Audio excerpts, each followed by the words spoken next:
गुचैन उन दोनों को हरा देने के बाद टियान्यू से कहता है, चलो चलते हैं, रास्ते के कांटे को साफ कर दिया हूँ। गुचैन उस बिल्डिंग में जाते हुए कहता है, टियान्यू तुम भी अंदर आओगे? जो सुनकर टियान्यू भी कहता है, क्यों नहीं आऊँगा, मैं ज़रूर अंदर आऊँगा। और अपनी मन में सोचता है, कौन है ब्रदर गु, इसकी स्ट्रेंथ इतनी टेरिफाइंग क्यों है, मैंने इसके बारे में पहले कभी नहीं सुना हूँ। तभी एक बंदा कहने लगता है, तुम दोनों प्लीज़ एक मिनट रुकिए। गुचैन और टियान्यू के पास में आकर कहने लगता है, एल्डर टियानफेंग और टियानमो लंबे समय से एलिगेंट पैवेलियन में इंतजार कर रहे हैं। जो सुनकर रो पे खड़े हुए लोग बात करने लगता है, क्या उन्हें असाइनमेंट देना नहीं पड़ेगा? जो सुन के एक और बंदा कहने लगता है, और बचा ही क्या है, ओ टियानशेंग के ट्विन हीरो से, अगर तुम इसको एक्सेप्ट नहीं करते हो तो एक बार जाके हुआंगचू और शिंगे को नॉकडाउन करो, मैं गारंटी देता हूँ दोनों एल्डर्स आके तुम्हें इनवाइट करेंगे। फिर गुचैन और टियान्यू अंदर जाने लगते हैं। वो पर पहले ही टेबल पर दो एल्डर्स बैठे होते हैं। गुचैन और टियान्यू आके उनके सामने बैठने लगते हैं। एल्डर टियानफेंग उन्हें बताने लगता है, हमने अभी तुम दोनों की परफॉर्मेंस को देखा है, इसलिए ज़्यादा बकवास नहीं करूँगा। नए नवे सेट के रूल्स के हिसाब से तुम दोनों हम में से किसी एक को अपने मास्टर चुना कर सकते हो। जो सुनकर गुचैन भी कहता है, वो तो एग्जामिनेशन की ज़रूरत नहीं है।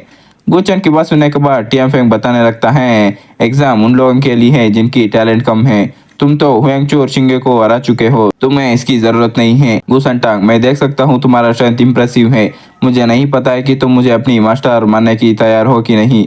जो सुनने के बाद गुचैन भी बताता है, सिर्फ जो मुझे चाहिए वो। गुचैन इतना कह रहा होता है, उतने में ही टियानफेंग अपने हाथ में एक पिल को निकाल के कहने लगता है, ये टॉप ग्रेड की टियानलू पिल है, तुम इसे अपनी मास्टर की तरफ से मीटिंग गिफ्ट समझ सकते हो। तुम इस पिल को लेने के बाद एक्सट्रीम रिलम के इनिशियल स्टेज पे जा सकते हो। जो सुन के गुचैन भी कहता है, ऐसा ही तो आपका शुक्रिया। एल्डर टियानमो भी टियान्यू को एक आर्मर देते हुए उसे बताने लगता है, ये टियान्यू ये एक सॉफ्ट आर्मर है, ये अवैध है, यह तुम्हें बचाएगा। टियान्यू भी शुक्रिया मास्टर कहने लगता है। टियानफेंग बताने लगता है, लेकिन इतनी जल्दी खुश मत होना, हम सिर्फ एंट्रेंस एग्जाम को ही पास कर सकते हैं बिना एग्जाम दिए। 3 दिन बाद हम नए नए सेट में एंटर करेंगे, वहाँ रियल सेट का असाइनमेंट होगा, उस समय तुम सारे डिस्पल्स के साथ में प्रैक्टिस करो। एग्जाम के रिजल्ट तुम्हारे ट्रेनिंग कोटा के रिसोर्सेज से रिलेट होंगे, नए नए सेट में हर महीने उनके मजा ले सकते हो। तुम लोग समझ गए ना? जो सुनकर दोनों भी कहते हैं, डिस्पल्स को समझ आया। गुचैन अपनी मन में सोचता है, मैं इस छोटी सी ट्रायल पे ज्यादा ध्यान नहीं दूंगा, मेरा लक्ष्य ही रहेगा नए नए सेट में से कौन चुप के बैठा है मुझे चोट पहुंचाना चाहता है। गुचैन के इतना सोचे के बाद हमें 3 दिन बाद को सीन दिखाया जाता है। सभी डिस्पल्स एक साथ में खड़े होते हैं। टियानफेंग उन्हें बताने लगता है, अब हम इंडोर एग्जाम को स्टार्ट करेंगे, ये तुम्हारी फ्यूचर स्टेटस को दिखाएगा नए नए सेट में से, इसीलिए अपनी बेस्ट दीजिए। अगर तुम इस रैंकिंग में फर्स्ट प्लेस जीत लिया, तुम्हारे पास में अपॉर्चुनिटी रहेगा सेट मास्टर से मिलने का, और तुम्हें बेस्ट रिसोर्सेस मिलेंगे नई नए सेट का। टियान्यू कहने लगता है, ये सच में 7 ग्रेड सीक्रेट सेट है, सिर्फ एंट्रेंस एग्जाम ही कितना मुसीबत भरा हुआ है। टियानफेंग बताने लगता है, यदि ये एग्जाम बॉटम पे है तो आपको दूसरे नए डिस्पल्स को एग्जाम करने और इवेल्युएट करने के लिए अगले 10 साल तक प्रतीक्षा करनी होगी। जो सुनकर एक डिस्पल पूछने लगता है, एल्डर टियानफेंग आपका मतलब यह है कि इस बार हमारा एग्जाम एक ऐसे सीनियर द्वारा किया जा रहा है जिसने 10 साल पहले शुरुआत की थी? यह सुनकर एल्डर टियानफेंग भी बताने लगता है, सही कहा।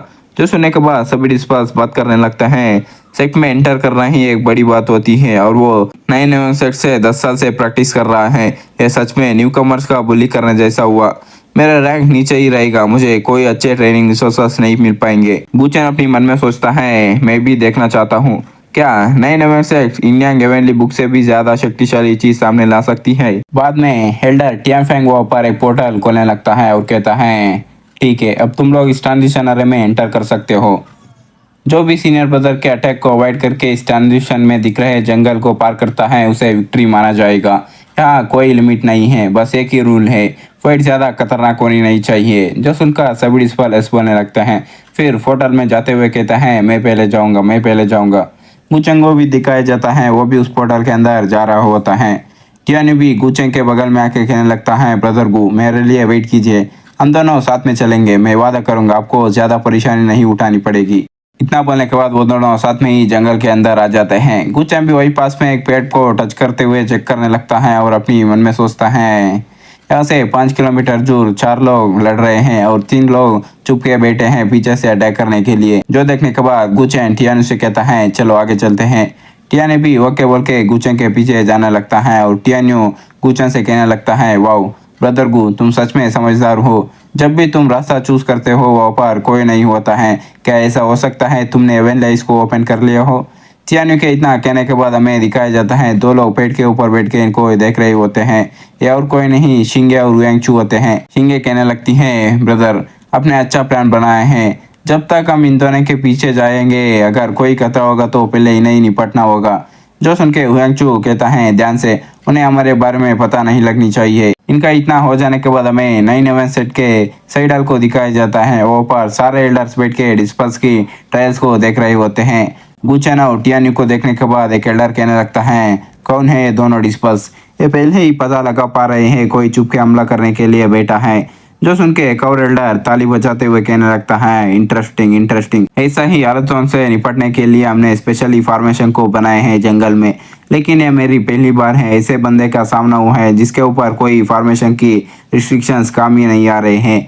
एक और एल्डर बताने लगता है, सही कहा, अगर एक बार या दो बार ऐसा हुआ होता तो ये कोइंसिडेंस समझ सकते हैं, लेकिन ये हर बार पहले ही पता लगा पा रहे हैं, ये बहुत ही मुश्किल है इवन एल्डर्स के लिए भी।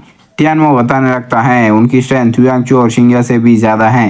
टियानफेंग हंस के बोलने लगता है, हा उसमें से एक गुसेंटंग है और एक टियान्यू, ये दोनों हमारे न्यू डिस्पल्स है। जो सुन के कोई कहता है, ये टियान्यू ये काफ़ी फेमस है, कोई हैरान की बात नहीं होगी जब इन सभी एम्बिश को अवॉइड करता है। आखिर ये बंदा गुसेंटंग कौन है? मैंने इस राइजिंग स्टार के बारे में कभी नहीं सुना हूँ। ये काफ़ी लंबा समय हो गया है मैं इन्हें इन जैसे पोटेंशियल डिस्पर्स को देख के, क्यों ना इस अपॉर्चुनिटी का इस्तेमाल करके देखे कितना स्ट्रांग और वीक है 9/11 सेट के ओल्ड डिस्पर्स के कंपैरिजन में। इतना बोल के वो कुछ टालिस्मान को हवा में फेंक देता है और उन्हें जला देता है। तभी उन ओल्ड डिस्पर्स को दिखाया जाता है, उन्हें कुछ मैसेज मिलती है और वो कहने लगते हैं, मास्टर ने हमें कहा है। इतना बोलने के बाद हमें गुचन को भी दिखाया जाता है, उसे भी कुछ महसूस होने लगती है।